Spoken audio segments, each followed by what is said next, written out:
Hey everybody, welcome to my second tutorial. The first one was the rock, watercolor rock. It was it was rushed and a little crazy.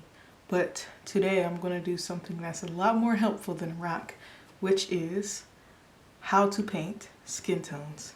Skin tones are kind of hard for most people to mix.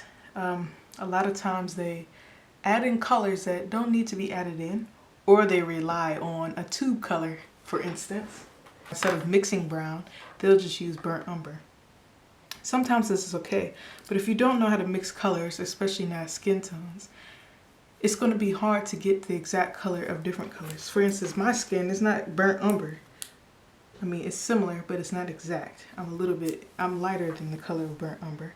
So if you would just add white to this, it'll wash away the color and it just won't look as good. So that's why I'm going to show you guys how to make skin tones. I'm going to start from dark to light because it's a lot easier on my brush to do that.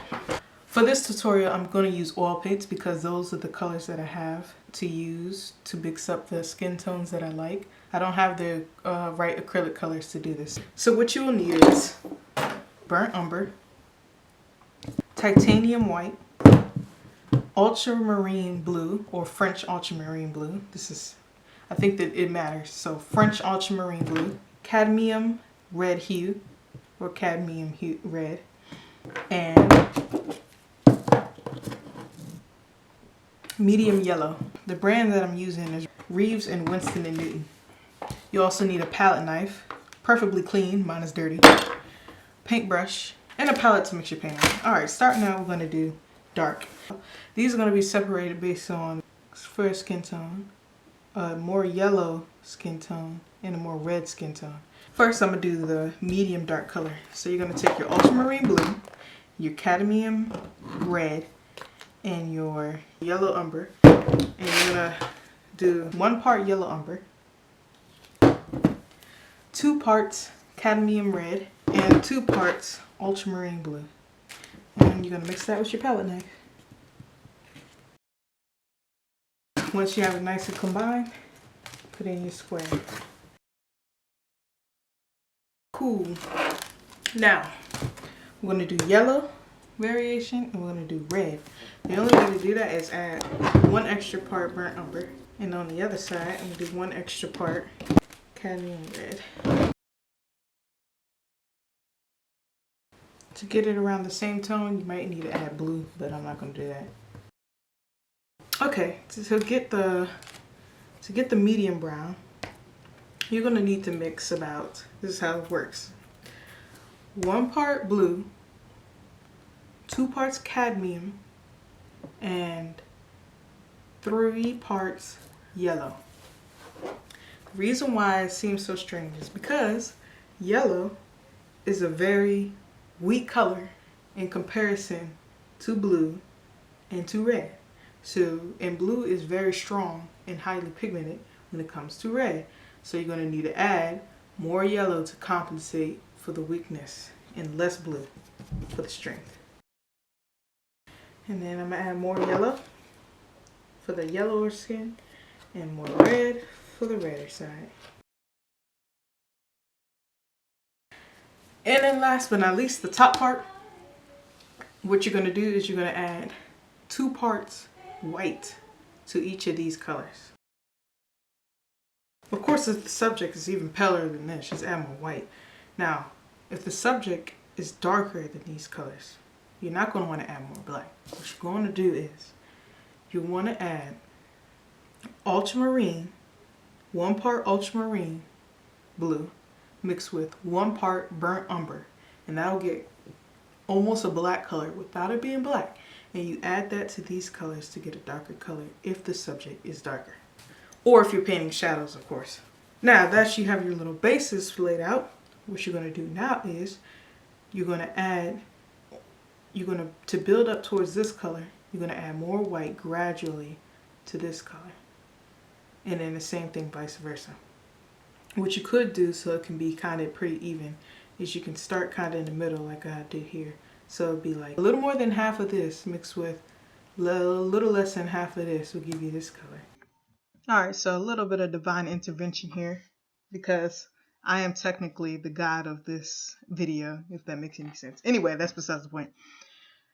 One way that'll make it a lot easier for you to mix these skin tones, which I didn't do because I didn't care, but you should care, especially if you're a beginner, is instead of just remixing the color over and over again, which is exactly what I did to do the lights and the darks, have most of the colors, or have enough of each color so you can keep adding on to that color. You understand what I'm saying? So for instance, if you have the middle brown tone, make sure you have enough middle brown tone so that you can add in more white, and it'll be a gradual change. So you won't run out of white and you have to remix it, and it might not be the exact same color, or the color might be too light, or the color might be too dark because you didn't have enough. That's what I did, is I didn't do that, and it got harder when I got to the darker side, because it's harder to match darks than it is to match lights, because you're not using black to get these darks, you're using the colors. So you're going to have to mix a lot more into it than you will with white. With white, you're just mixing in more white, and that's a lot easier, versus with the darker colors, you're going to have to keep mixing in multiple different colors so you can match the color and get the correct darkness. That was the mistake I did. So try to avoid that mistake. Mix enough colors and get it down.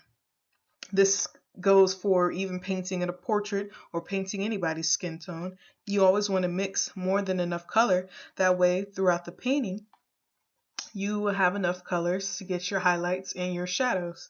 If you don't do that, then it'll be harder, unless you're really good at mixing colors. If you're good at mixing colors, you don't have to worry about that. But if you're not, then make sure you have enough of the color. That's all I got to say, and back to the regular video. One thing I forgot to mention, you're going to want to write down what you mix to make each color, from the dark to the middle to the light. Meaning, write down what you mix to get the darkest color, write down what you mix to get the middle color, and write down what you get the lightest color. Alright, so everything after this is basically experimental. So what I basically did was, I tried to replicate, kind of the people who have like purple or blues in their skin, green, I don't know.